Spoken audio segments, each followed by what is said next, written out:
My name is Taylor Edwards. I'm a sophomore and I'm a pitcher. Hi, my name is Kennedy. I'm a freshman infielder at LSU.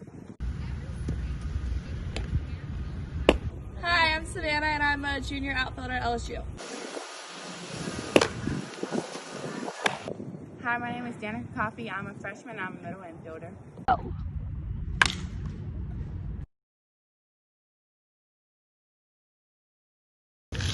Players and Pigtails by Shana Corey. Katie Casey wasn't good at being a girl. At least not the kind of girl everyone thought she should be. Her clothing was crumpled, her knitting was knotted, her dancing was a disaster. And no matter how hard she tried, her heart just wasn't in home ec. But there was one thing Katie was good at: baseball.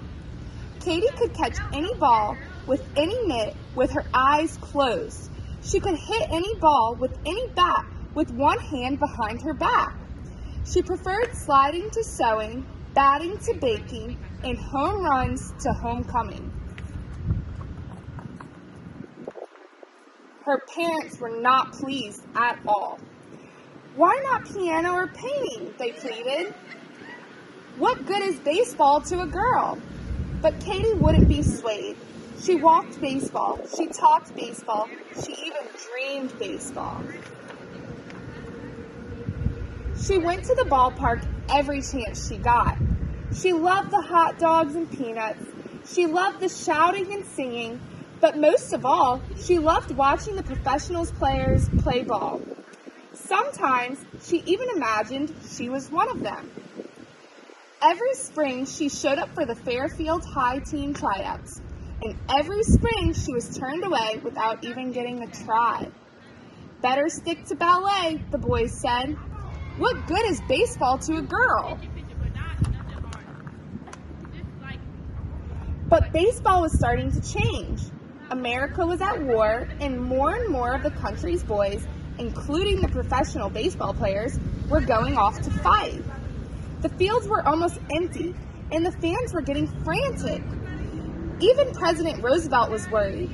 What was a country without a national pastime? No one wanted to find out. Finally, Philip Wrigley, the owner of the Chicago Cubs, had an idea. "If women can work in factories and even join the army," he said, "why can't they play ball?" "Outrageous," everyone said. "Girls playing baseball? No one will pay to see girls play ball." But Mr. Wrigley didn't listen. He sent out 30 scouts to find players for his league, the first and only girls' professional baseball league. The scouts searched high and low, near and far. And to be perfectly frank, they were flabbergasted by what they found. All over the country, girls were playing ball, and they were playing just as good as boys. One of them was Katie Casey. "Say, sister," said a scout when he saw her curveball, "how would you like to go to Chicago and try out for a real team?" Would she? Katie didn't have to think twice. She went straight home and packed her bags, kissed her parents goodbye, and boarded the next train. When she got to Wrigley Field, she broke into a grin. There were hundreds of girls. There were farm girls and city girls, tall girls and short girls, girls from far away and girls from down the block. But no matter what they looked like or where they came from, they all had one thing in common. They all loved baseball. Katie had never felt so at home. "Sign her up," said the coach of the Kenosha Comets when he saw her swing. The All-American Girls Professional Baseball League was on its way. Everyone was curious about the strange happenings at Wrigley Field. "Unheard of," said one concerned citizen. "Girls don't like sports." "It's certainly not ladylike," agreed another. "What good is baseball to a girl?" blared the newspaper headlines. The league managers heard the talk, and their stomachs started to twitch. They knew their girls were ready to play ball, but maybe the country wasn't quite ready for their girls. The managers decided to launch an emergency campaign to show the country just how ladylike baseball could be. First, they designed special uniforms for the girls to wear. "Dresses?" asked Katie, but she shrugged and put one on.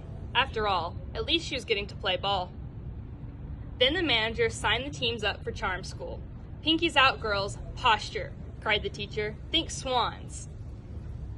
Finally, it was time for the big test. The girls were graceful, they were elegant, and they were perfectly charming. And they were ready to play ball. On opening day, 16 swan-like players emerged from each locker room and onto the field. But something wasn't right. Katie heard a giggling in the stands. It grew louder and louder. "Careful, you might break a nail, girls," someone shouted. "Players in pigtails?" roared the crowd. "Is this a ballpark or a ballroom?"